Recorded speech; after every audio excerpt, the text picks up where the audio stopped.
Alam niyo po, may difference ang showing up to being present. You could show up in a dinner, in a workplace, in a meeting, pero posibleng you are absent-minded. Present physically, pero wala ang isip mo doon. So you showed up, but you're not really present. Present ka sa Zoom meeting, pero naka-off yung camera kasi nagluluto ka sa kusina, o kaya nagja-jogging sa treadmill, o kaya naman naglalaba ka. Present sa Zoom, pero hindi talaga present. You showed up, but you are not really present because you don't have your full attention to it. So kung mapapansin po ninyo, showing up is usually physical, but presence is all about value. Presence carries weight. Mapa-friendship, marriage, small group, lumalalim ang ating relationship. Hindi dahil madalas tayong magkita. Lumalalim ang relationship natin kasi mas lumalalim yung connection natin from within. Yung 5 minutong nag-usap tayo, pero nasa akin ang full attention mo, mas mahalaga pa kaysa 2 hours tayong nag-usap, pero distracted ka at half-hearted, if you know what I mean.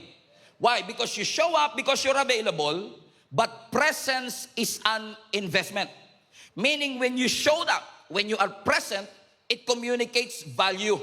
Kaya maaalala po ninyo, no, kapag may mga pagkakataon na birthday nyo for example, anniversary nyo for example, may mga taong dadalaw sa inyo kapag kayo ay naghanda.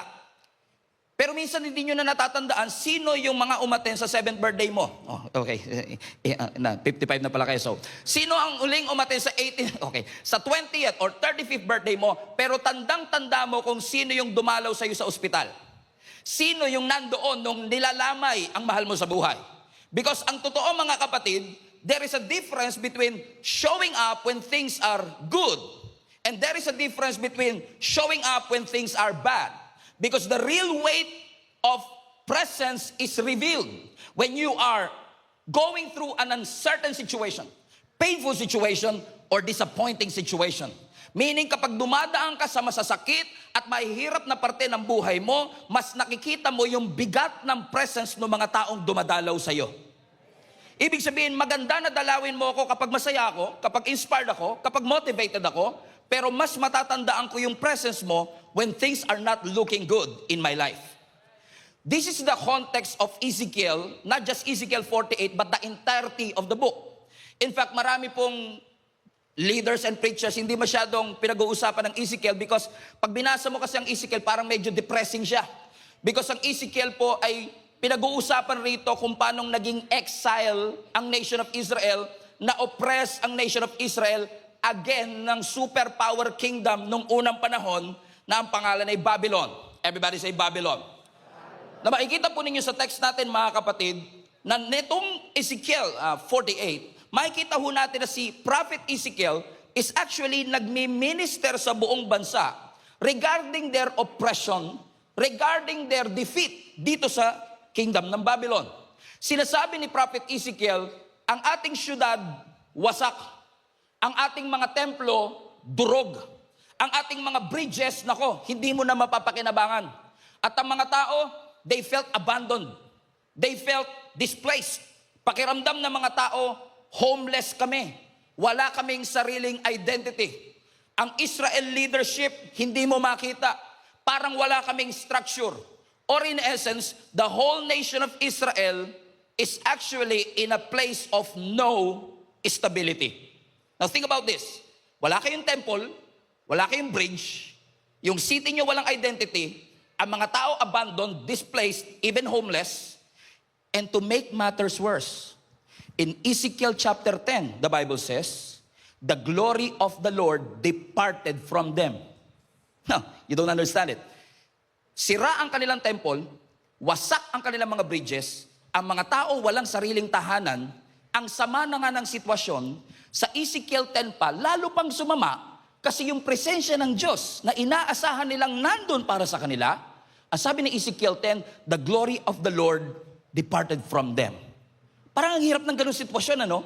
Kasi sa mga panahong kailangan mo ng tulong, durog ka, hirap ka, nasa challenges ka, you want the very presence of God to be there with you as an assurance na hindi ka talaga iniwan at pinabayaan ng ating Panginoon. Ibig sabihin, yung pagiging exile ng nation of Israel, kasi nasa Babylon sila, technically malayo sila sa kanilang sariling bansa. So kung titignan nyo yung kanilang exile, medyo geographical. Kasi malayo sila sa kanilang sariling syudad. Pero makikita po natin sa Ezekiel 10 na yung kanilang pagiging exile ay hindi lang geographical, kundi ang kanilang pagiging exile is actually spiritual din. Because nagkaroon sila ng distance sa ating Panginoon. Are you following me so far? So ulitin natin, their temples are destroyed, their bridges are destroyed, the people are homeless, displaced, walang sariling leadership, structure at identity ang buong bansa. The glory of the Lord departed from them. But thanks be to God. Hallelujah. Ang sabi ng scripture sa Ezekiel 40 to 48, our text for today, sa Ezekiel 40 to 48, nagbigay ang Panginoon kay Ezekiel ng napakagandang prophecy. Are you ready mga kapatid? Naulitin natin, the bridges are destroyed, the cities are destroyed, walang identity ang buong bansa, and then on Ezekiel chapter 40, nag-shift ang lahat ng bagay. Because the Bible says, pagdating ng Ezekiel chapter 40, nagbigay ng prophecy ang ating Panginoon that the city will experience restoration. Come on now, somebody. Amen. Everybody say restoration. Ibig sabihin yung buong bansa na wasak, hirap, durog, magkakaroon ng restoration, ang kanilang temple itatayong muli, at ang kanilang syudad ay bibigyan ng bagong pangalan.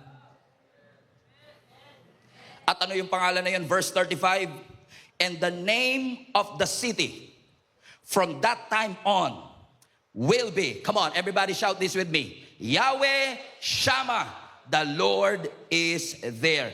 Now, kapag durog ang inyong syudad, sira ang inyong mga temple, wasak ang inyong identity, parang mas maganda dito sa part na i-restore ko ang mga ginto ninyo. Parang ganda rin nun no? I-restore ko yung power ninyo. I-restore ko yung great walls ninyo. But this is interesting.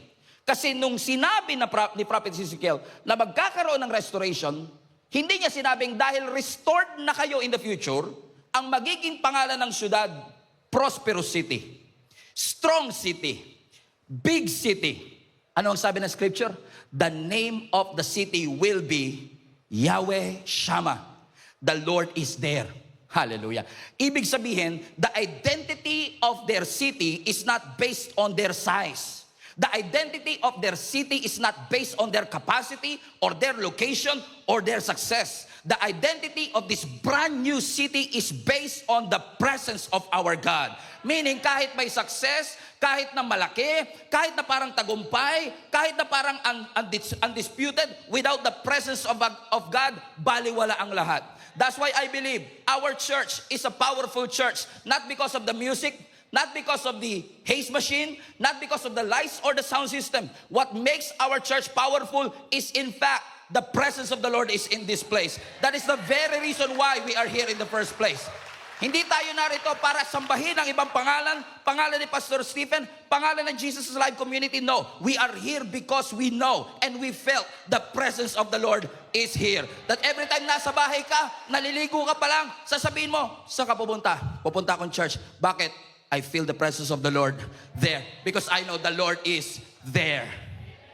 Everybody say, Yahweh Shammah. It was the presence of the Lord.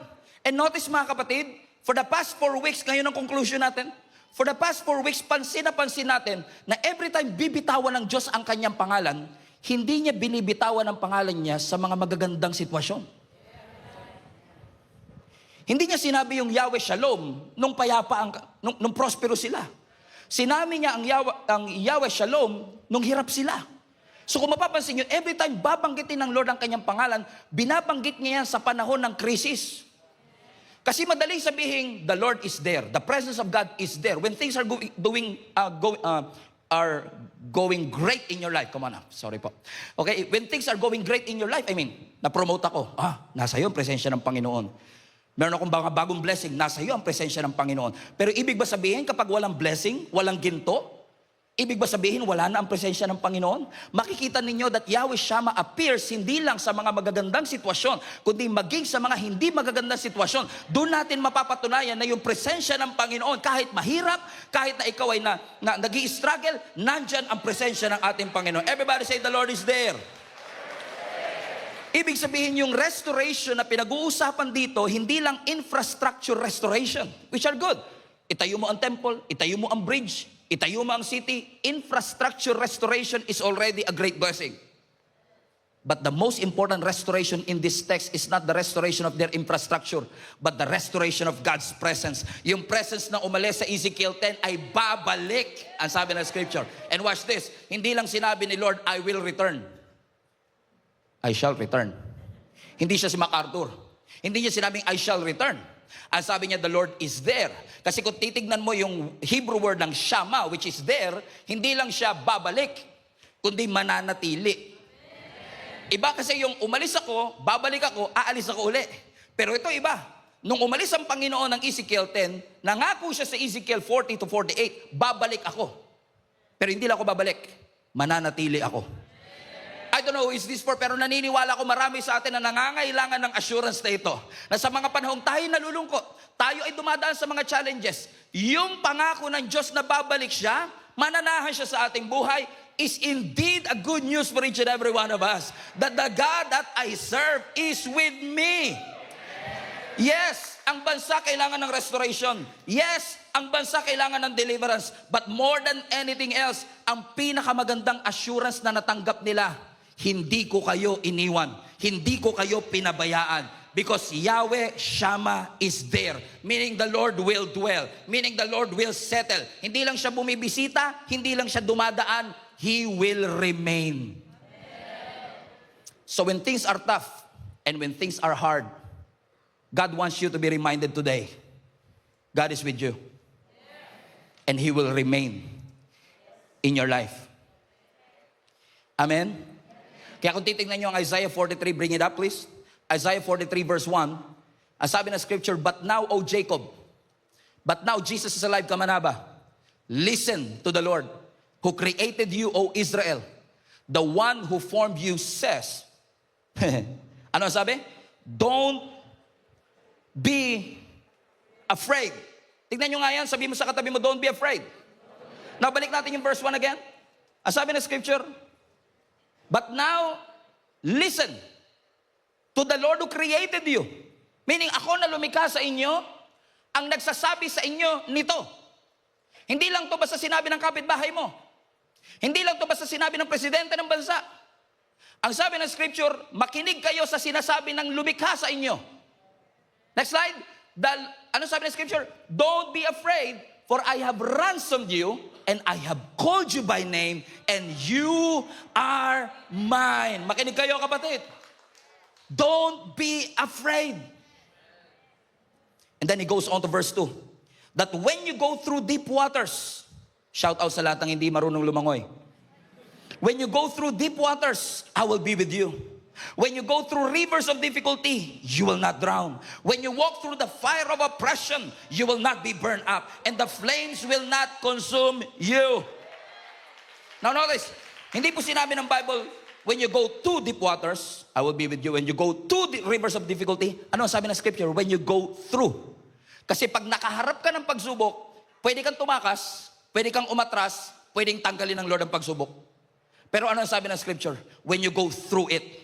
Minsan hindi tatanggalin, minsan hindi ka makakaatras, minsan hindi ka makaka-back out, hindi ka makakatakas, pero ano sabi ng Lord? Dumaan ka man, kasama mo ako. When you go through rivers of difficulty, kasama mo ako. Kaya wag niyong tatambayan ng problema. Kaya nga sabi natin, may pinagdadaanan lang. Eh di daanan mo, wag mong tambayan. Ang problema kasi natin, nirereklamo natin, parang hindi ka ako kasama ng Panginoon. Eh, sabi kasi ng Lord, daanan mo, you go through it. Kailangan mong pagdaanan, pero hindi ibig sabihin diyan ka matutulog. Hindi ibig sabihin niya ng destiny mo.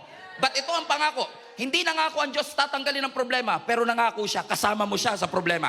Kasama mo siya sa mga pagsubok. Remember Shadrach, Meshach, and Abednego? Di ba? Pinarusahan sila na King Nebuchadnezzar. Ang sabi, itapon mo sila sa pugon ng Panday Manila. Remember that? Remember that?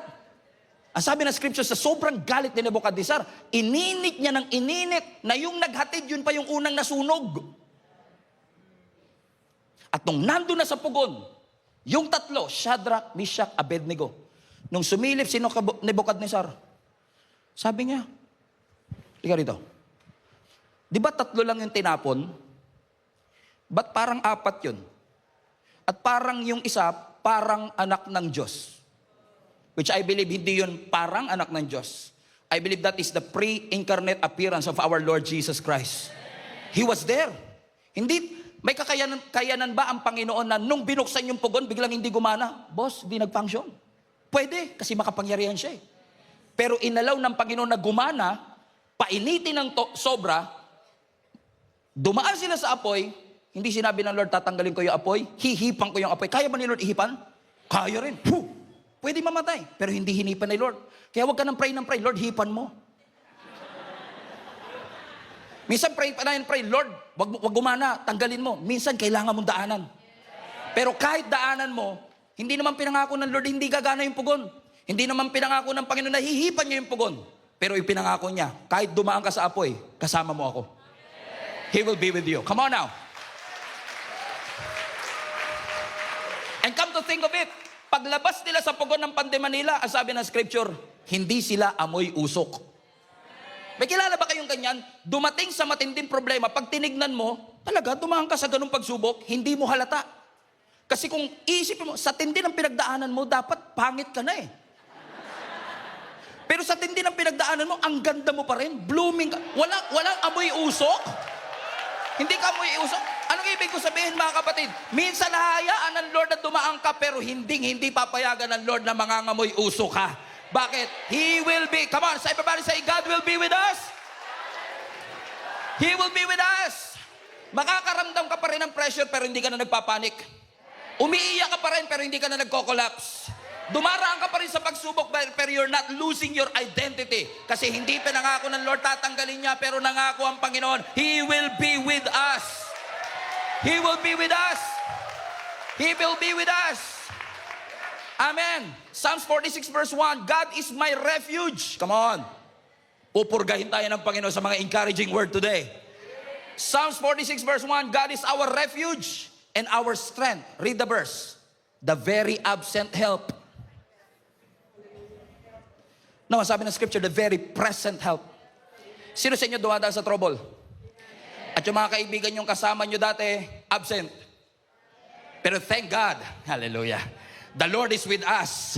Why? Because He is our refuge and our strength, the very present help. Dahil present siya, dahil present ang Diyos, dahil nandyan ang presensya niya. Next verse.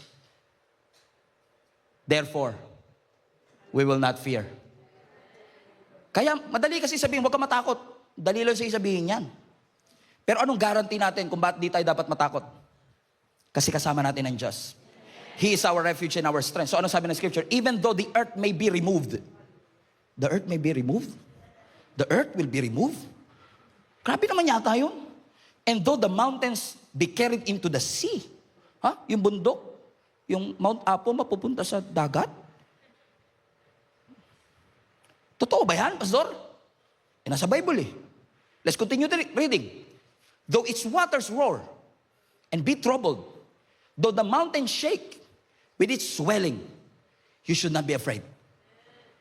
Ano yung dinidescribe dito kanina? No, I don't know. I don't think na literal ito. Pero this is what, from what I understand, this is what the Bible is saying. Dinidescribe ng scripture na kahit dumaan ka sa worst case scenario,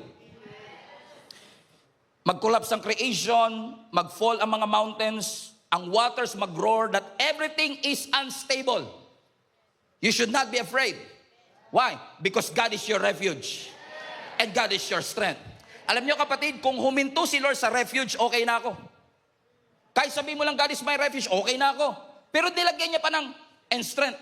Ano ibig sabihin nun, Pastor? Kasi may mga pagkakataon talagang dadaan ka sa pagsubok na kailangan mo ng, Lord, ikaw ang refuge ko. Diba may mga ganun tayo, Lord, ingatan mo ko. Pero minsan, kailangan ikaw yung lumaban. At pag ikaw ang lalaban, He is your strength. Pansinin niyo, offensive at defensive. Kasama mo ang ating Panginoon. That even though you experience a worst case scenario, the Lord promised us, He will be with us, that His presence will remain, that His presence will dwell in us. So ibig sabihin, even if everything collapses in your life, we will remain unshaken. Hindi dahil maliit ang problema. Hindi binibilitan ng Diyos ang pagsubok mo. Hindi niya minamaliit ang pinagdadaanan mo. Pero kahit gaano pa kalaki ang pagsubok na pinagdadaanan mo, mas malaking refuge ang Panginoon sa lahat ng ating mga struggle. Because, why? Because He, everybody say present. Because He is present. In fact, pag pinag-aralan niyo po yung scripture, yung theology ng presence of Lord, napaka-encouraging. Kasi tinawag po ng Bible ang Panginoon na omnipresent. Omnipresent. Alam niyo po ibig sabihin ng omnipresent? Omni means all, lahat. Present means you exist in a place. So ibig sabihin, when you say God is omnipresent, He exists in all places. Ganda nun. Ang ganda nun. Ako lang nagandaan, di ba? Ang ganda nun. Pastor, ibig mo sabihin kung the Lord is present everywhere, kahit sa bar, nandun si Lord? Yes. Pero hindi porket nandun si Lord, agree siya sa ginagawa doon. Hindi porket nandun ang ating Panginoon, na-o-honor siya sa ginagawa doon. But this is what I know. God is everywhere. Lahat ng, ibig sabihin, today, lahat ng mga 16 churches natin, we are receiving one message. Nagpipreach ako ngayon, yung iba sa kanila, nakikinig sa mga mission stations natin, naniniwala ba kayo nandito ang presensya ng Diyos? Pero naniniwala rin sila, nandun daw eh. Naniniwala din yung Bacolod, nandun din yung presensya ng Panginoon. So we believe that God is everywhere. He is omnipresent. But, may tinatawag na manifest presence. Na yes, nandito ang presensya ng Panginoon, pero the moment you step in, kami namang yung kanina habang nag-worship kayo, alam mong nandito ang presensya ng Diyos, pero naramdaman mo yung manifest presence. Alam niyo ibig sabihin ng manifest? Parang ang lapit-lapit ng Diyos. Parang ramdam na ramdam mo siya. Parang hindi to normal na Sunday for you. I mean, you're always here every Sunday, but there's something about what happened earlier na nasabi mong, ramdam ko ang Panginoon. That's what you call manifest presence. Nararamdaman mo kung gaano siya kalapit, nare-reveal siya, nakikilala natin siya. That's why it's very important for us to realize, mga kapatid, yes, God is everywhere. Kaya, importanteng ma-remind natin ang ating mga sarili. Wag na wag, mawala na ang lahat. Wag lang mawala ang presensya ng ating Panginoon. Because at the end of the day, ang kaluluwa natin ay sisigaw, maghahanap, magugutom at mauuhaw sa kanyang presensya. Sige, makuha mo na lahat ng ipinapanalangin mo. Makuha mo na lahat ng promotion na iyong idinidesire. Makuha mo na yung lupa, yung ginto, yung promotion, everything makuha mo na lahat. Pero ang totoo, makakasurvive tayo kahit mahirap ang buhay. Makakasurvive tayo kahit dumadaan tayo sa challenges. Pero hindi ka makakasurvive kapag wala ang presensya ng ating Panginoon. This is exactly why Ezekiel was writing to the nation of Israel. Ang sinasabi ni Ezekiel, tignan nyo ang lugar natin. Ang mga templo natin wasak, ang lupa natin kinubkob. Ang identity natin, di natin alam kung bansa pa ba tayo. Takot sila sa Babylon. Pero lumalabas na ang tunay na dahilan kung bakit sila takot ay hindi lang dahil oppressed sila at hindi lang dahil malakas ang Babylon. Takot sila kasi tinatanong nila ang kanilang sarili, iniwan na ba talaga kami ng Diyos? Kasama pa rin ba talaga namin ang Diyos? At sa gitna ng kanilang takot, sinagot sila ng Panginoon. Itong restored city, papangalanan yung Yahweh Shammah. The Lord is there. Kasi yung simbahang walang presensya ng Diyos, building lang yun. Alam niyo po ba, 1 month na tayo rito. Ang bilis, no? Alam niyo ba kung ano tayo dito? Department store. 3 months ago, department store to. Yung poste na yan, may fitting room dyan. Sa poste na yan. Ibig sabihin, everyday may mga nagbibihis dyan. Itong lugar na to, department store, so may mga namimili ng damit. 3 months ago, may mga umaakyat dito namimili ng damit. Pero never natin sinabing, pupunta ako sa Pure Gold. Bakit? The Lord is there. Right? Pero 3 months later, every Sunday now, you say, I will go to church. Bakit? I feel the presence of the Lord there. Natanggal lang yung fitting room, the Lord is there na. Anong ibig ko sabihin? Ang building na walang presence ni Lord, normal lang siyang building. What makes this building holy, what makes this building anointed, is not the music, not the lights, not the AC, no. What makes this building holy is the presence of God. Amen. Ibig sabihin, kung wala ang presensya ng Panginoon dito, sayang. I mean, kahit 8 ang service natin. Am I prophesying? Come on now. I am prophesying. Naka-record ba yan? I am prophesying now. Kung maging 8 ang service natin every Sunday, pero wala ang presensya ng Lord, program lang yon. Wala ang presensya ng Panginoon. Why? Because we know that when the presence of God appears, even the fear will disappear. Amen. Do you remember the disciple of Jesus Christ? Days after Jesus was crucified, lahat sila takot. Nasa loob sila ng bahay nila, sarado bintana, sarado ang pintuan. Kasi alam nila pwedeng sila ang susunod na arestuin. Sila yung susunod na ipapako sa krus. But ang sabi ng scripture, in the midst of their fear, Jesus appeared. And Jesus said, Shalom. Why? Because kahit nasa gitna ka ng takot, when God's presence appear, your fear will disappear. Come on. Palapakan natin ang ating Panginoon. Sabihin mo sa katabi mo, the Lord is with you. Lakasan mo, the Lord is with you. So kung tayo buhay, humihinga, pero wala ang presensya ng Panginoon, nakakasurvive lang tayo. What makes this church holy, consecrated, is the presence of God. In fact, let me take it further. What makes heaven, heaven, is the presence of God. Kasi think about this. Ang sabi ng scripture, pagdating natin sa heaven, we will sing worship songs. Aanuin mo yung worship songs kung wala kayo i-worship. What makes heaven, heaven is the presence of God. Kasi yung langit, sabi ng scripture, lalakad tayo sa kalye ng ginto. Yun ba ang dahilan? Ba't excited ka sa langit? Ang dahilan ba bakit ka excited sa langit? Kasi may mansion ka. Sabi ko nga, Lord, yung mansion ko, lagyan mo swimming pool. Binibiro ko si Lord eh. Kaya ka ba excited sa langit? Kasi dun sa langit may ginto kang dadaanan at dun sa langit may sarili kang mansyon? Think about this. Kahit may ginto sa langit, kahit may mansyon ka sa langit, kung wala ang presensya ni Lord dun, geography lang siya. But what makes heaven, heaven is not the gold, not the mansion. What makes that place special is because we believe the presence of God is there. And just by thinking about it, iniisip ko pa lang na ako'y pupunta ng langit. Sino sa inyo excited pumunta ng langit? Taas nga kami lahat na excited. Huwag niyo bababa. Lahat na excited pumunta ng langit. Come on, come on. Sabi mo sa tabi mo, paano kung ngayon na? Sabi mo sa kanya. Lahat excited pero ayaw ngayon ah. Alam mo what makes me excited about heaven? It's not the mansion, it's not the gold streets. Not the big wide gate. What makes me excited, actually nag-goosebumps pa, is the fact that the God that I serve, yung Diyos na pinag-alayan ko ng 25 years in the ministry, na iniwan ko yung karir ko para sumunod, I will see Him face to face. And I will lay my crowns before Him. That's what makes me excited. Kasi kahit nandun ang ginto, nandun ang mansyon, kung wala ang Panginoon, that's not worth it.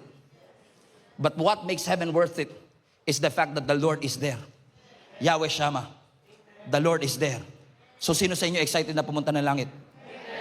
Taas kami lahat na excited pumunta ng langit. Come on, come on, come on, come on. Ibig sabihin, ngayon na, meron daw, 7 na lang daw, lalakad na. 7 na lang sila, lalakad na. Ibig sabihin, ang reward ng langit is God Himself. So ibig sabihin, maganda doon sa langit, may mansion, reward. Magandang reward dyan.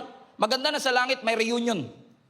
Maganda na sa langit, He will relieve all our pain. Ang sabi, you will stop crying. No more pain, no more crying. Ang ganda lahat nun. But the greatest reward of heaven is what? God Himself. Kaya pala ang sabi ni Moises sa Exodus 33, if your presence doesn't go with us, We don't want to leave this place. Alam mo, natauhan ako eh. Sabi ko, Lord, salamat for 33 years. Kung hindi ka namin kasama, hindi mananatiling nakatayo ang church na ito. Maraming tampuhang nangyari dito. Maraming mga umalis, maraming nadagdag, maraming nagbago. Pero for the past 33 years, ang hindi nagbago, hindi mo kami iniwan. So sabi ko sa Lord, Lord, for 33 years kasama ka namin, pero kung sa susunod ng 33 years, hindi mo kami sasamahan, okay na kami rito. Nagsiselebrate naman na kami, tapusin na natin dito. Why? Because if your presence will not go with us, we don't want to leave this place. Because the very reason kung bakit worth it ang paglilingkod is because His presence is with us. Sinasamahan tayo ng Panginoon. Kaya kahit nakakapagod, energize ka. Kahit mahirap, tuloy ka pa rin. Ilang beses ka na umiyak, naglilingkod ka pa rin. Every Monday sinasabi mo, I quit, nandito ka pa rin. Para mga volunteer dito sa harap, amen. Lakas ah. Amen. Alam niyo po, kahit sino ang presidente ng Amerika, ang official na eroplano ng American president ay tinatawag nilang Air Force One. I don't know if you're familiar with that. I have a picture of Air Force One here. Yung Air Force One, ito po ang official na sasakyan ng presidente ng kahit sino. Bush, Obama, Trump, kahit sino maging presidente, ang Air Force One, ang official na sasakyan ng presidente. Tinawag yung Air Force One, pero actually, hindi lang yan isa.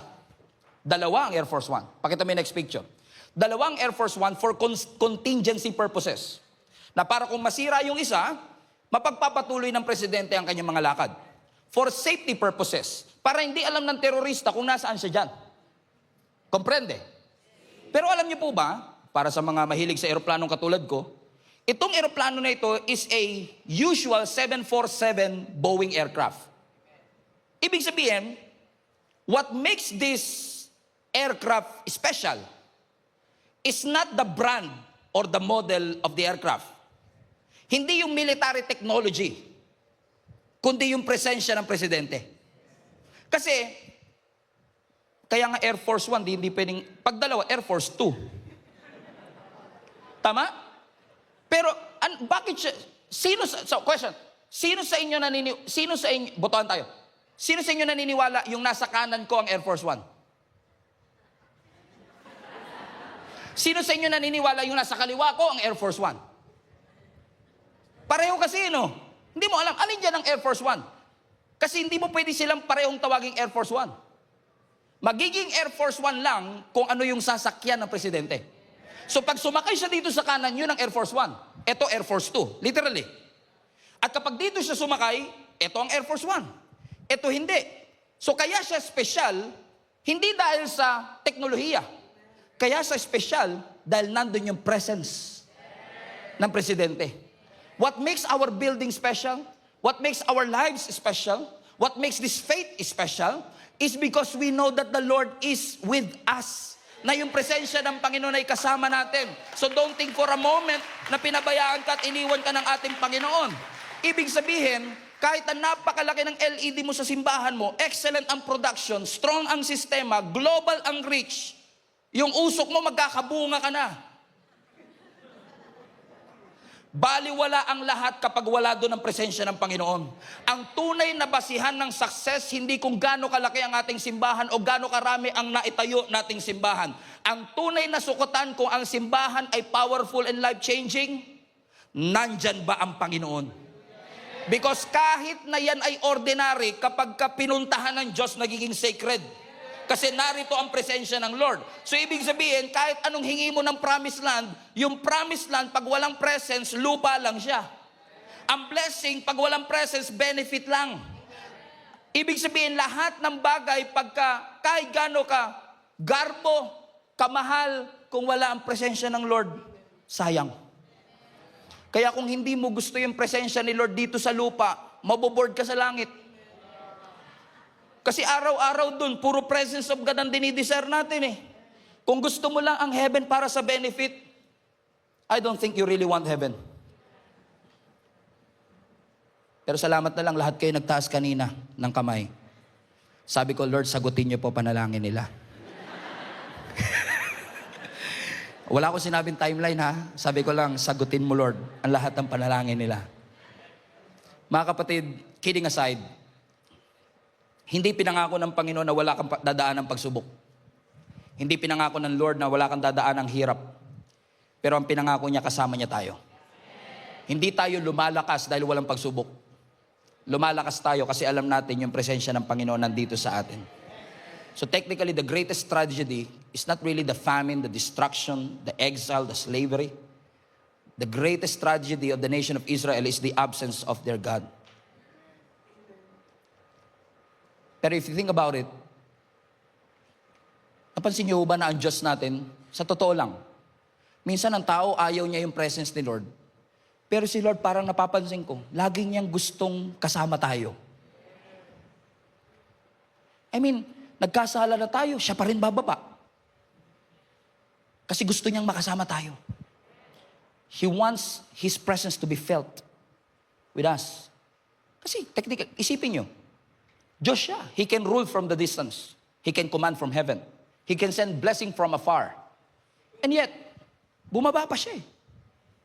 At alam mo, habang sinusulat ko to, nagkaroon ako ng eureka moment eh. Oo nga no.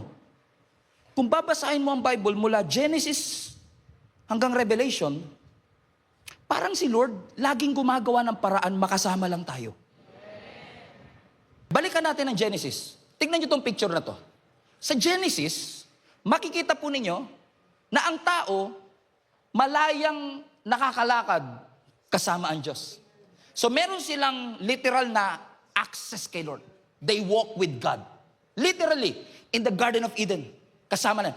Pansinin nyo, walang priest, walang sacrifice, walang kortina. They can freely come and enjoy the presence of God. But the moment they sin, bam! Amen? Na-separate tayo sa presensya ng Panginoon. Because He is holy and we are not, we are separated from His presence. But thank God, the Bible says, generations later, sa panahon ni Moses, after binigay ng Lord yung 10 Commandments, remember that? Pagkatapos niyang ibinaba ang 10 Commandments, ang next na binaba ni Lord, yung instruction paano itayo ang tabernacle. Kasi alam ni Lord eh, kahit anong sikap niyo niyang sundin ang 10 Commandments, you cannot do it on your own strength. And think about this. Ang sabi ni Lord kay Moses, magtayo ka ng tabernacle. Ito sukat, ito ang gagawin mo. So makikita ninyo, doon sa tabernacle, doon nila nararanasan ang presensya ng Diyos. Pero, parang nilapit ni Lord ang kanyang presensya, pero pansinin ninyo, malapit, pero restricted. Yeah, right? Kasi, hindi sila basta-basta pwede makalapit. Kailangan nila ng sacrifice. Kailangan may priest na mamamagitan sa kanila, at doon sa Holy of Holies, very restricted kasi may kurtinang nagse-separate. Pero dahil gusto ng Lord na siya ay gusto pa rin niya ilapit ang kanyang sarili sa atin. Then what happened? Generations later, ang sabi ng Lord, nung si David, nakita niya ang Ark of the Covenant na pumapasok o naibalik sa kanila, tuwan-tuwa siya. Sabi niya, Lord, gusto ko pong magtayo ng temple for you. Pero surprisingly, ang sabi ng Lord sa kanya, hindi matatayo ang temple under you. Matatayo siya under Solomon. Fast forward, nagkaroon tayo ng Solomon's Temple. And then, ang sabi ng scripture sa 1 Kings, the moment na dinedicate ang temple, the presence of God dwelled in the temple. And now the presence was with them, technically, permanently. Every time you go to the temple, you can feel the presence of the Lord. And then on Ezekiel 10, the Lord's presence departed. But something unprecedented happened more than 2,000 years ago. Because the Bible says, yung Diyos na nasa langit, bumaba mismo bilang Jesus. If you think about it, Jesus was God becoming accessible to each and every one of us. Na ang sabi ng Bible kay Mary, put up Matthew 1:23. Look, the virgin will conceive a child. She will give birth to a son, and they will call him Emmanuel, God with us. Sa Old Testament, the Lord will be there sa John, the Lord is with us. Yung naiprophesy kay Ezekiel na fulfill kay John. So now, we are not just saying, Lord, samahan mo kami. May pangako ang Panginoon sa atin. Emmanuel, God is with us. He is with us, church. The Lord is with us. Tingnan mo nga ang katabi mo, mukhang hindi siya kumbinsido. Sabi mo sa kanya, the Lord is with us. The Lord is with us. Amen? Wala nang veil, wala nang distance, wala nang restricted access. Dahil kay Jesus, malaya tayong makakalapit sa Kanya. And take note, si Jesus hindi lang nanahan sa temple. Hindi lang nag-a-appear doon sa tabernacle. Now, by the grace of God, because of Jesus Christ, He remained with us. He walked again with us. He touched the leper, remember? He ate with a sinner, remember? Pinakain niya tayo, remember? Why? Because now Jesus is with us. Anumang bagay na nawala sa Garden of Eden, ibinalik at nirestore muli ng ating Panginoon when Jesus came here on earth. Dahil sabi ng Bible sa John 1, in the beginning was the Word, and the Word was with God, and the Word was God. Sino yung Word na ito? Jesus Christ. Verse 14, and that Word became flesh, come on, and dwelt. Hindi sinabing visit. Hindi ka binisita ng Panginoon, hindi lang dumaan ng Panginoon, He dwelt among us, and now we beheld His glory, the glory of the only begotten of the Father, full of grace and truth. Why? Because the Lord is now with us. Meaning, hindi lang gusto ng Lord pagpalaing ka, gusto ng Lord manahan kasama mo. And for 33 years, naniniwala ko, hindi lang tayo nagsusurvive. Now that we are celebrating anniversaries, I believe that anniversaries are not just numbers. This is not about the buildings or the churches that we built. Our greatest achievement is not the churches that we planted. I believe the greatest indication of success is nanatili ba ang presensya ng Panginoon. Dumaan tayo sa matinding hirap, and yet here we are by the grace of God. Hindi na wala ang conflict, pero hindi rin tayo iniwanan ng ating Panginoon. He remained with us. Ang sabi ng Ezekiel 48, and I will close with this, verse 35. And the name of the city, everybody read with me. And the name of the city. And the name of the city. And the name of the city. And the name of the city. May ini-skip kayo. In the name of the city. There you go, highlight that part. From that time on. Meaning from that moment, from that time on. Ibig sabihin yung presensya niya, hindi seasonal. Hindi visitation. Hindi basta moment of encounter. Hindi lang sa revival nights. Come on now. It was an abiding, remaining, dwelling presence of our God who will be with us. And where is God's presence now? It is with us. Within us. In fact, there was a prophecy of John also, who wrote John 1. A prophecy of John in Revelations 21. This is my last verse. Revelations 21, I heard a loud shout from the throne saying, look, God's home is now among His people. Church, from the Garden of Eden, even up to eternity, yes, God is sovereign, but He is also present with us. Kasama mo siya nung tagumpay ka. Pero kasama mo rin siya sa iyong pagbagsak. Kasama mo siya nung wala kang sakit. Pero kasama mo rin siya kapag ikaw ay dumaan sa sakit. Kasama mo siya sa therapy session. Kasama mo siya kahit nag-overthink ka ng 2:00 ng madaling araw. Kasama mo ang Panginoon nung binuksan niya ang pintuan. Kasama mo rin siya nung sinara niya ang pintuan. Kasama mo siya nung feeling mo ang lakas-lakas mo, pero lalong kasama mo ang Panginoon pag pakiramdam mo ang hina-hina mo. Kasama mo ang Panginoon pag parang ang linaw-linaw ng future, pero kasama mo rin ang Panginoon parang ang labo ng future. He is still with you. Kasama mo ang Panginoon nung bata ka, come on now. Pero kasama mo pa rin ang Panginoon kahit senior citizen ka na. Kasama mo ang Panginoon nung simula, at nangako ang Panginoon, He will be with you until the end. God was with us in the beginning. He is with us in the present, and He promised us He will remain with us. He will remain with us. Emmanuel, God is with us.